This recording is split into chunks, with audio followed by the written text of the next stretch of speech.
He or won't he game is over. Mitch Marner is staying with the Maple Leafs. That's excellent. Excellent news for Toronto. Hopefully they can make something happen, get a cup out of it.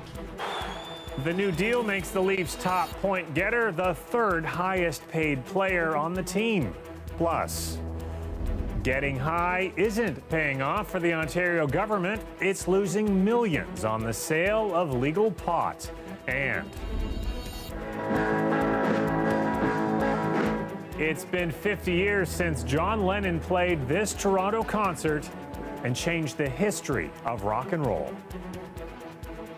Good evening, I'm Mike Wise. Toronto hockey fans can rest easy this weekend. The Leafs have apparently re-signed Mitch Marner. According to multiple reports, it's a 6-year deal worth an annual average value of $10.89 million a year. Now, with the Leafs now in training camp, Marner was a late holdout.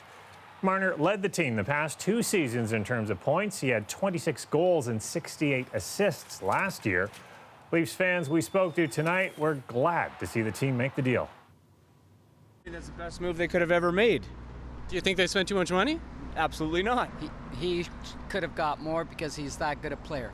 And I think there are other teams who could have used him. With his setup, I mean, he's worth gold. He is a key component to the Leafs' success.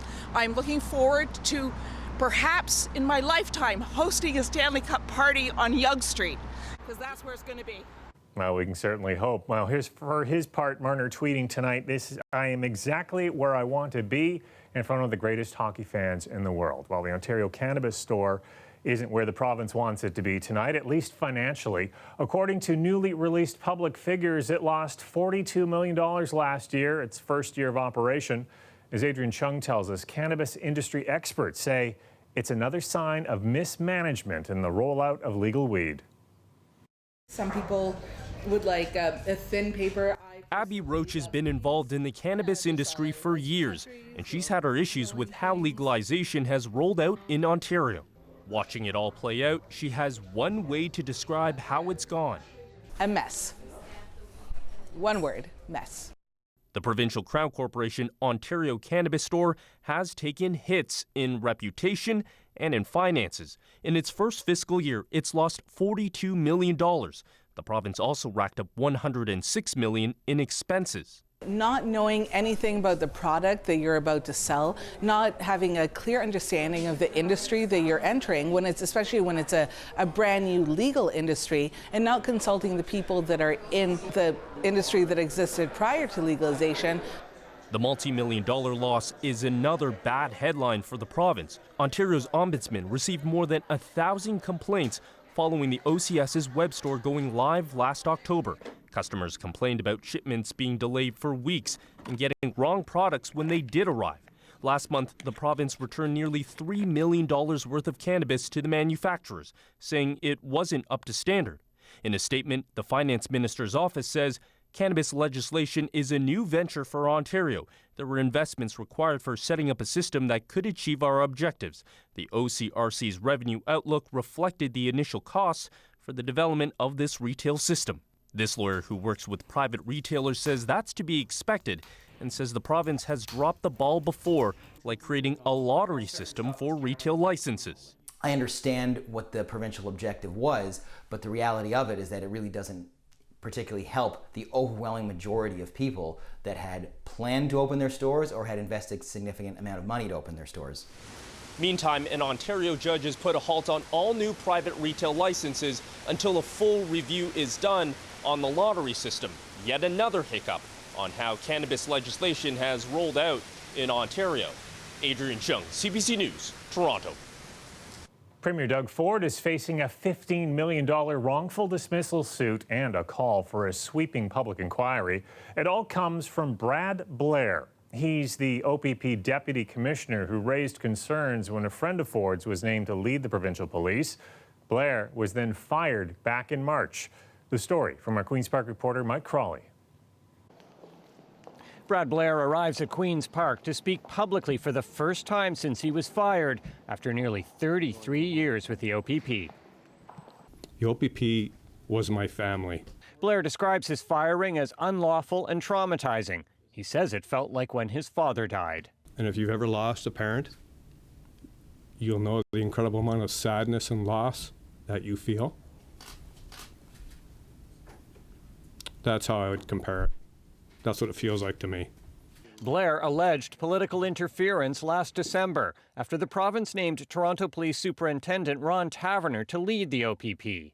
Taverner is a longtime friend of Premier Doug Ford. He only met the job's qualifications when they were suddenly changed. The effort was to rig the appointment of the leader of the second largest police service in the country. Taverner declined that job in March, and soon after, the Ontario Integrity Commissioner ruled that Ford did not break the province's ethics laws. But Blair wants a deeper probe.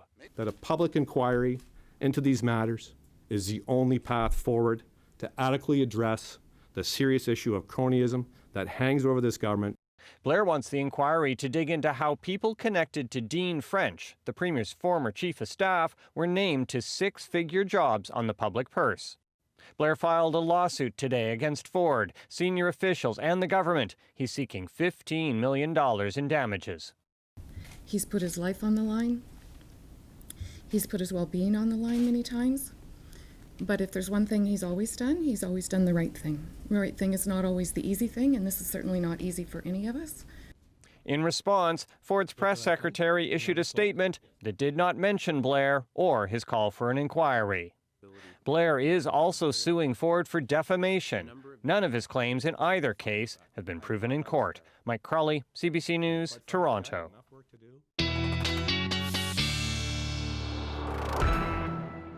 Well, some messy weather in southwestern Ontario. Fallen trees, downed wires, damaged homes. A storm rolling through the town of Amherstburg causing a lot of damage.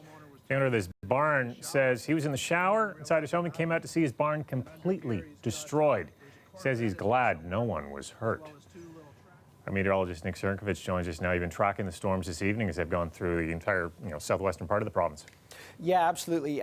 Earlier today, Mike, we had severe thunderstorm watches and warnings down in southwestern Ontario. That included Amherstburg, by the way. Now, we're not sure at this point whether this was a tornado or straight line winds, and that's something that Environment Canada is going to have to determine when they survey the site over the next couple of days. So we'll wait for information on that. It's all part of this line of thunderstorms that moved through the GTA. You saw in Adrian Chung's piece there earlier on the heavy rainfall that was falling in downtown Toronto. That's what we're looking at. Now, most of that is pushed off to the east end at this point. If I just pause it here, the heavy rainfall is off to the east. We still have some spotty showers, though, in behind it. So not quite done with the rain, but the heaviest of the rain has now pushed off to the east of us. In the forecast, then, as we move through tonight, we're looking at thunder showers clearing out down to 15 degrees tonight. Still a little breezy. By tomorrow, though, mix of sun and cloud, high of 21 degrees. We'll have your full forecast coming up in just a bit. Okay, thanks, Nick. You bet.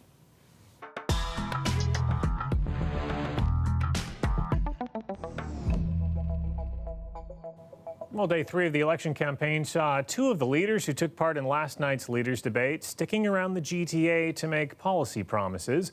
Conservative leader Andrew Scheer was in Mississauga, where he promised to bring back a Harper-era public transit tax credit that the Liberals scrapped. Later, Scheer held another event in Toronto where he repeated his promise to remove the GST from the price of heating your home. Now, NDP leader Jagmeet Singh was also talking dollars and cents in Toronto. He began the day in an event promising to put a price cap on cell phone and internet services. Later, he delivered a speech at Toronto's Canadian Club, promising to raise taxes on corporations and wealthy Canadians.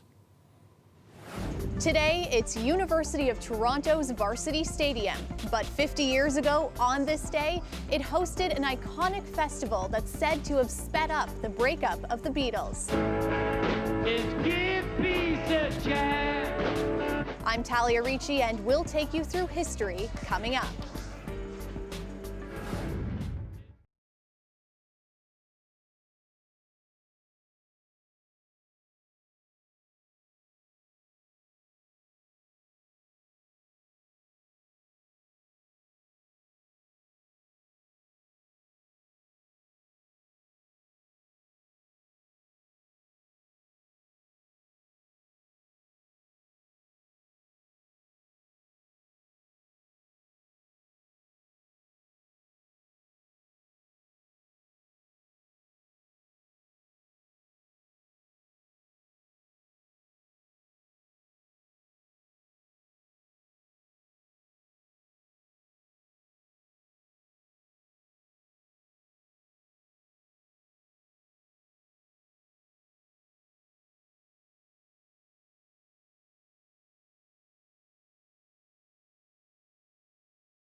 This has been the year we've relived the summer of '69. First the moon landing, then Woodstock. Well, tonight marks the 50th anniversary of a lesser-known concert, but one with a big significance to Toronto and the history of rock and roll.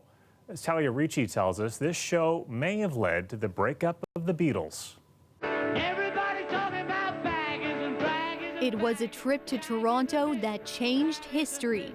This documentary captured rock and roll revival. John Brower was 22 years old when he put on the festival. There isn't one moment that I could think of that stands out any more than just about all of them. Because from the time the show was announced by our partners that it was going to be canceled until John Lennon got off the plane, everything was just moment to moment to moment. Don't let me down. It was the first time any member of the Beatles played on stage without the rest of the band. John Lennon basically got his mojo back. The crowd went crazy. Give peace a chance. Everybody was up on their feet waving the peace signs. And that 1969 performance that boosted Lennon with confidence is said to have contributed to the breakup of one of the most iconic bands of all time. Because after the show, he told his manager he wanted to leave the band. Can you kind of explain what this looked like when you were there? there? The stage was here. The crowd was all here. All of the performers were backstage. Doug Thompson had a backstage pass. They were nervous. John was a little nervous. I don't know what he did to calm those nerves. I think for a while, Varsity Stadium and actually the U of T were seen as pretty hip to rock music. As I said, there were a number of festivals, and the university had a good record of booking rock bands. They were climbing over the wall on Bloor Street, the north wall, and we had to let over 1,000 people in for free that were crushing the north west gate because we didn't have any more tickets to sell them, and there was no other way to keep them from being injured than to just open the gates and let them in. It was just a lot of fun. Talia Ricci, CBC News, Toronto. Well, Priyanka Chopra Jonas was among the stars walking the red carpet this evening at TIFF for the premiere of a Bollywood film, The Sky is Pink. Deanna Sumanek-Johnson was there. She puts the International in the Toronto International Film Festival. The global superstar Priyanka Chopra Jonas graced day 9 of the Toronto International Film Festival for the opening of her movie, The Sky is Pink. Now, this film is based on the real-life story of Aisha Chowdhury, a teenage girl who is terminally ill but determined to live her life to the fullest. Priyanka Chopra Jonas plays her mother in this movie. I got a chance to speak to director of the film, Shonali Bose, about the responsibility she felt to the family to tell this story. Here's what she had to say. It's that as a director, the enormous responsibility when you're taking real people's stories and putting them. But here, because it's about the loss of their own daughter, that is an even bigger responsibility that you have to do justice. Now, of course, when Priyanka Chopra Jonas took on this role, she was going through a very happy period in her personal life. She was getting married. She has recently expressed her desire to start a family with him. So I asked her what it was like to be filming such a heavy movie in the midst of such a happy moment in her life. Here's what she had to say. It was a really hard juxtaposition of real life for me, especially because I was getting married, and at the same time this film deals with loss of a child, which is such an unnatural way of being. So it was great to have Nick's support because he came down early while I was filming to handle logistics. So that's why it was a lot better, but it was very trying for sure. Now, I should mention that as Priyanka Chopra Jonas walked the red carpet, there were some people holding up protest signs. She has been a public supporter of Indian government's stance on the issue of Kashmir, and that did not sit well with some people. But there were hundreds of her fans cheering for her as well. And one of the biggest fans of her is her co-star Farhan Akhtar. He's already been in another movie with her. Here's what he had to say about the experience of working with her again. It's like working with a really good friend. We've been working together since 2005, so it felt good. It felt easy. And the theme of strong women behind the scenes and in front of the camera continues this weekend with the movie Radioactive. Rosamund Pike stars in this biopic about Marie Curie. Deanna Sumanek-Johnson, CBC News, Toronto. Well, a powerful storm ripped through the town of Amherstburg tonight, strong enough to knock down most of this 100-foot fence. We'll have an update on the weather forecast in that region and in the GTA coming up.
The weather update is brought to you by Train Extreme Conditions Testing. It's hard to stop a train, really hard. Train, the most reliable heating and cooling brand.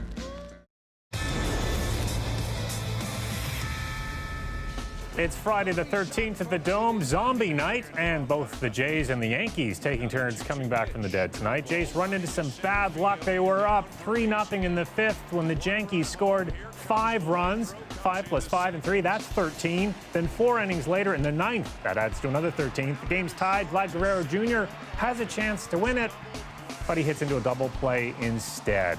That sends the game into extra innings, but the Jays just won 6-5 in the bottom of the 12th, avoiding sending the game to a dreaded 13th inning. Well, it's the first day the Leafs hit the ice during their training camp, and fans from across Canada traveled to Newfoundland to get a look. We got here around 10 o'clock last night, so been here for quite a while. It was definitely wet, it was cold. We didn't sleep much, but I think it's going to be well worth it in the end, so happy to be here. We're pretty competitive hockey moms, I guess you could say. We wanted to get first crack at good seats. It's personal. You get up and close with the players, and it's just so enjoyable for everybody. Well, people waited in the rain for tickets and a chance to see their favorite players. And as you can see, there are fans, young and old. Good news is everyone who lined up was either allowed to enter the rink, and once inside, the excitement for both fans and players grew. Go Leafs, go! Is that going to be in the news? Yeah. Oh, they're great. Really nice group of people. I'm still trying to understand the accents and stuff, but it's going to take me a little time. But I got some. We got some practice in learning from our one of our equipment managers who's from here, so he's teaching us some different lines and sayings to get used to. Like what? Something like the nippers, because the mosquitoes or something like that. Like the nippers are out, the mosquitoes are out. I thought it was something else, but. I don't know about the stash. Leafs' first preseason game is set for Tuesday against the Ottawa Senators.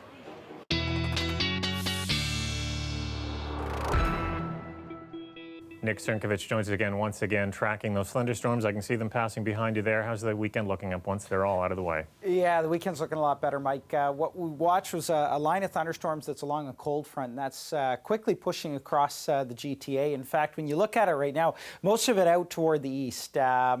at this point, just a few scattered showers, but that's really all we're dealing with. And behind it, besides these few scattered showers that we're seeing here, it's generally going to be clear. And then heading into tomorrow, we're looking at dry weather and also a mix of sun and cloud. Temperatures, they'll be around the low 20s, which is pretty much seasonal for this time of year. So here's a look at the forecast then as I put it in motion. By and large, we're done with it around 2 a.m. Tonight. Now, for the most part, the heaviest rainfall is pushed off to the east, but still a few scattered showers behind it. By the time we hit tomorrow morning, look for just a little bit of cloud cover, but otherwise we're expecting to see a mix of sun and cloud to mostly sunny skies by the afternoon for tomorrow. Sunday, though, slightly different story. It starts out as a mix of sun and cloud, although we are watching a little bit in the rain, in the way of rain showers that could move through the GTA. This might be overdoing it a bit, but in any case, I wouldn't rule out seeing a few scattered showers for Sunday. Here's a look at your current temperatures, now sitting at 19 degrees in the GTA. We hit 22 earlier on, and what we had was just the rain showers that are starting to drop those temperatures. Heading into tomorrow, 24 degrees down in southwestern Ontario. That follows overnight lows tonight of about 14 degrees, and these thunderstorms now have cleared out of southwestern Ontario. We are seeing them, though, across the Golden Horseshoe, now mostly off to the east, even east of Oshawa at this point. By tomorrow, again, a mix of sun and cloud to mostly sunny skies, highs right about seasonal at 21, 22 degrees. Next 5 days plays out like this. 21 degrees again for Sunday. There with about a 40% chance of seeing a few scattered showers. Same story for Monday, slight chance of seeing a few showers. We'll see some humidity building for Monday as well. The warmest of the days, those looks to be Wednesday, 24 degrees. That's above seasonal, and mainly sunny skies. Mike. Okay, thanks a lot, Nick. You bet. Well, it's a crucial weekend for some GTA athletes. They are competing in a sort of boot camp for potential Olympians. It's called RBC Training Ground. Miranda Redekop caught up with a talented teenager from Whitby. Kaya Gordon didn't tell many people at school what she's up to this weekend, but she's been training hard for it. Out of almost 2,000 people who tried out, she made the final 100, competing for funding by a national sports organization. It's a huge opportunity, especially I feel like I'm one of the younger people going to compete. I think it's just an opportunity that I just want to grab. She plays softball, volleyball, does track. You name the sport, she probably excels at it. But all those activities aren't cheap. My parents have always been looking at money as a consideration to sports I'd like to play. Like in gym class today, they're asking me, oh my gosh, why don't you play tennis? And I'm like, it's too expensive. I can't afford that. That's way too much money. We always say we will do whatever we can to get you to your goal, but this would definitely take a huge, burden off the family. Kaya is one of 4 kids in her family. Both her parents attended university in the U.S. on sports scholarships. But her mom says her daughter has her own goals. She's self-driven, she's self-motivated, we don't have to push her, and it's nice to see that she gets rewarded for all the hard work. This summer, she trained under a top sprinting coach to help prepare. Tony Sharp is a former Olympic medalist and was also Andre DeGrasse's first coach. He says she's got the right mindset. Like I always say, talent runs out. It does run out. You have, at some point, you're going to have to learn to train, and then you're going to have to appreciate the fact that you have to train hard. So I see that in her. At this weekend's event, 8 national sports organizations will judge speed, power, strength, and endurance. She could end up pegged as a talent in a sport she's never even played before.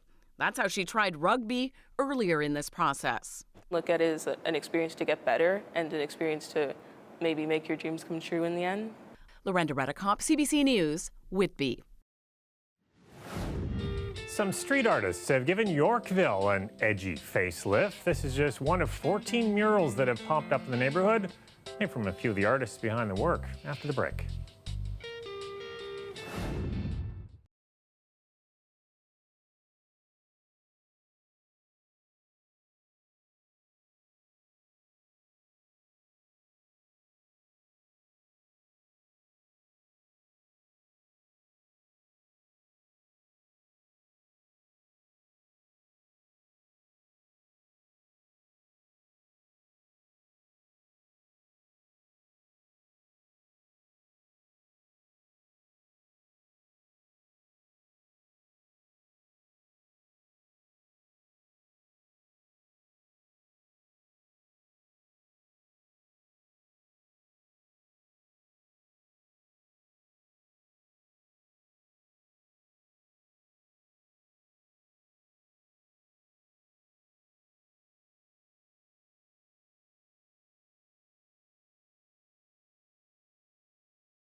There are no shortages of indoor art galleries in the Yorkville area, but now a project is transforming a nearby courtyard into an outdoor gallery. 14 artists, some Canadian, some international, covering the space with murals and sculptures. It's called Citrus Mouse. It's a kind of a reference to my childhood growing up in Florida. Art to me is something that's very unique to each individual artist. I feel that it is something that comes from your life experience. I made a lot of walls around the world, some small, some big. My style is a mix of ancient culture from the Eastern world and contemporary urban art. It's an amazing social opportunity and an amazing space for artists to showcase their talent. If you want to be big, you're hitting the streets and you're doing some, exposition that hundreds and thousands of people every day can walk by and see. It's impressive. 99 Yorkville Avenue. We've got to check that out. Well, that's our newscast for tonight and for the week. Next week, a lot of your favorite CBC programs return with new episodes, including one of my favorite sketch comedy shows, Baroness Von Sketch. Well, tomorrow on Fresh Air, Nana Duncan will speak with Jennifer Whalen and Meredith McNeil about what to expect this season. You can listen to that just after 7:30 on CBC Radio 1. I'll see you again on Monday. Have a great weekend.